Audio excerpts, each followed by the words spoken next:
শীতের পালং শাক আর গোবিন্দভোগ চালের এই অসাধারণ রেসিপিটি একবার খেলে বারবার বানাতে ইচ্ছা করবে বন্ধুরা।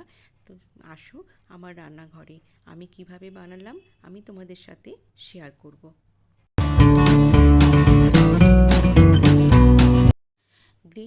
গ্রিন রাইস পোলাও বানানোর জন্যে আমি এখানে পালং শাকের পাতাগুলো ভালো করে ধুয়ে নিয়েছি, নিয়ে মিক্সির জারে নিয়ে নিলাম, নিয়ে পেস্ট বানিয়ে নেব।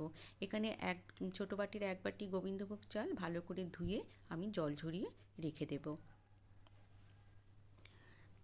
এখানে আমি কয়েকটা কড়াই বসিয়ে দিয়েছি, দিয়ে আমি 1 টেবিল চামচ সাদা তেল দিলাম। আপনারা চাইলে সর্ষের তেলও করতে পারেন। আর এখানে গোটা গরম মশলা ফোড়ন দিলাম, একটা এলাচ, একটা লবঙ্গ, ছোটো একটু দালচিনি, আর অল্প একটুখানি দিলাম গোটা জিরে। দেখুন এখানে আমি জল ছড়িয়ে রেখে দিয়েছি চালটা, আর এক কাপ নিয়েছি পালং শাকের পেস্ট। ফোড়নটা একটু ভাজা হয়ে গেলে আমি বেশ কিছুটা কাজু কিশমিশ দিয়ে দিলাম। কাজু কিশমিশটা একটু ভেজে নেব। নিয়ে এখানে আমি ছোটো একটা টমেটো কুচি করে নিয়েছি, 1 চামচ আদা গ্রেট করে নিয়েছি, একটা কাঁচা লঙ্কা চালা করে নিয়েছি, দিয়ে দিলাম। দিয়ে এগুলো একটু ভাজা ভাজা করে নেব।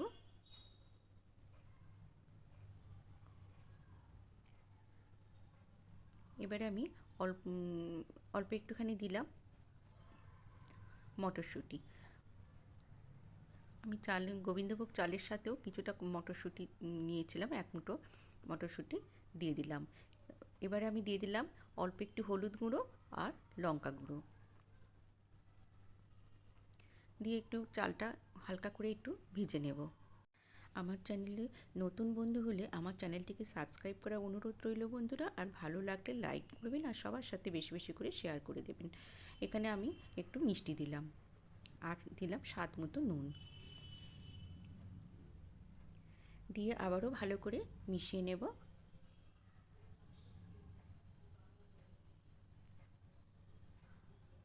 আমার যেসব বন্ধুরা ফেসবুক থেকে আমার দেখছেন, আমার প্রোফাইলটিকে ফলো করে দেওয়ার অনুরোধ রইল বন্ধুরা, আর বেশি বেশি করে সবার সাথে শেয়ার করার অনুরোধ রইল।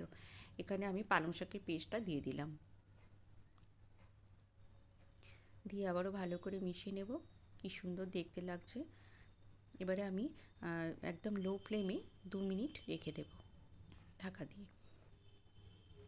2 মিনিট পরে এবারে আমি অল্প একটুখানি পালং শাকের পাতা আমি কুচি করে নিয়েছি, দিয়ে দিলাম। আর দিয়ে দিলাম আর একটু মনে হলো আমার পোলাও যেহেতু মিষ্টি মিষ্টি হলে ভালো হয়, আরও একটু চিনি দিয়ে দিলাম। এবারে আমি হালকা গরম জল 2 বাটি দিয়ে দেব। আমি 1 বাটি দিলাম, আর 1 বাটি দেব। আমি এখানে 1 বাটি চাল নিয়েছি, তাই 2 বাটি জল দিয়ে দিলাম। খেতে অসাধারণ হয় বন্ধুরা।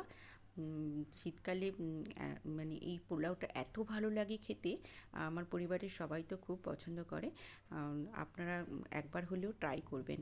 দেখুন 5 মিনিট আমি একদম লো টু মিডিয়ামে ঢাকা দিয়ে রেখেছিলাম।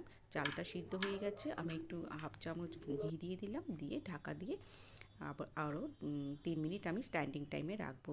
তারপরে আমি একটা বলে সার্ভ করে দেখাচ্ছি। রেডি হয়ে গেল আমার গ্রিন রাইস পোলাও। দেখুন কত সুন্দর হয়েছে, ধোঁয়া উঠছে, এত সুন্দর গন্ধ বেরিয়েছে, মানে দেখলেই বারবার বানাতে ইচ্ছা করবে। আজকের মতন এখানেই শেষ করলাম ভিডিওটা। সবাই ভালো থাকবেন।